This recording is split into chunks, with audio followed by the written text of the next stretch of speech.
Konichi fucking wa minasan, it's your boy Ant Wolf. Today I'm going to show you the best way to improve a drawing, and it will help you go from this to this. Hopefully, if you're not stupid. Maybe you are. Maybe you are stupid. You are stupid. Subscribe to my channel now. So let's get into it. Some of you guys will be happy to know that it involves only a sketchbook. That's all you need, really. Your mind is a sword that needs sharpening, and this is your grinding stone. This is what you're going to sharpen it on. The grinding stone is just there to sharpen your sword, and the sword is the tool that you care about. And the sword is your mind. So then you don't care about the grinding stone, you just want to get your sword sharper.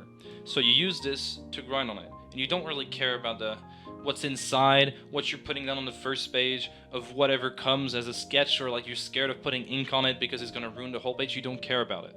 Maybe you can care about your future sketchbook, but these are here to help you out, make your mind sharper. So it's totally normal if your grinding stone looks worn out. That's just what happens whenever you try to sharpen something on it. So don't care about what you put in it. A sketchbook is meant to be full of sketches, and sketches do not need to be the pretty ones you see on Pinterest. All these motherfucking artists that you see on Pinterest posting their beautiful sketches are only posting the beautiful ones. So it's totally normal to have a sketchbook full of stupidities. On a few pages, you're going to see that some drawings repeat themselves, like I have drawn them multiple times, and that's because I'm trying to replicate a drawing. Also, a little tip, you can use ink so that you don't have any undos, and that will help a lot, I guarantee you, with training your confidence. It's going to be very painful at first, but I'll come back to that on the last chapter of this video. So now that you understand that this is not meant to be a display of your skill, but rather as a grinding stone for your brain, that begs the question of how do you properly sharpen your sword? And the main thing you have to know is that a sword, in order to stay sharp, has to be grinded at the right angle. And that angle is called observation.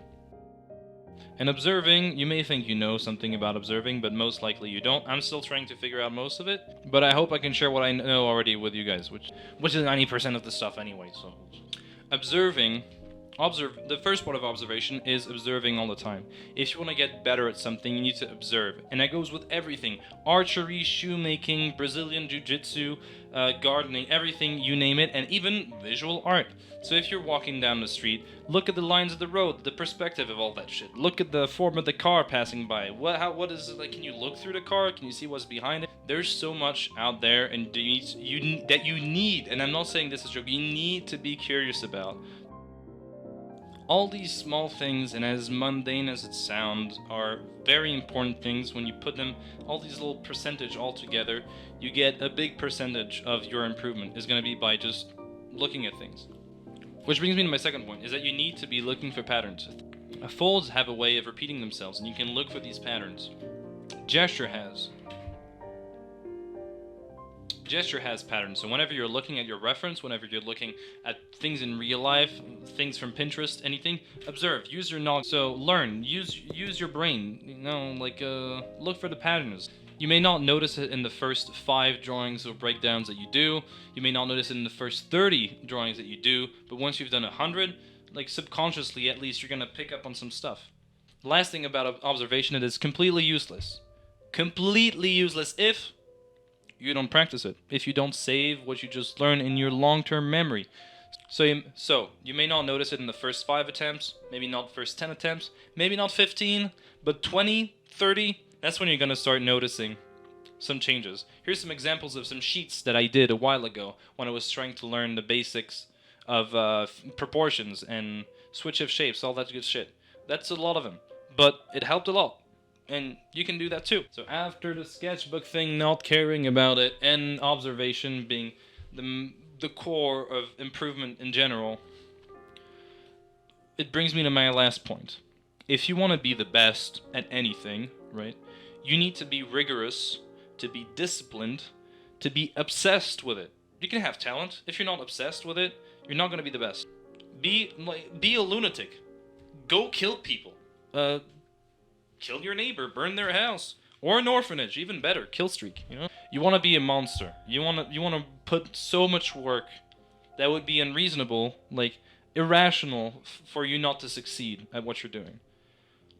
Yet again, there's a but. Sometimes you're just not going to be good enough. Sometimes you're going to lack skill, and that's fine.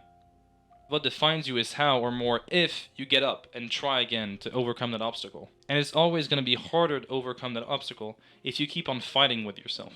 The last person you want to be fighting against is yourself. I mean, the little fight sometimes is a little bit healthy. You know, most of the time, if not always, the toughest discussions are the ones you need to have.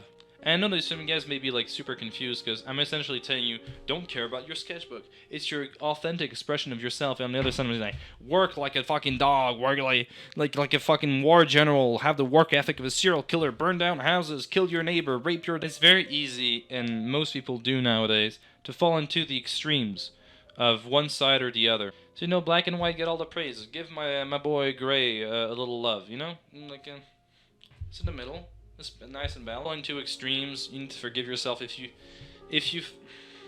But yeah, just don't work against yourself. Work with yourself.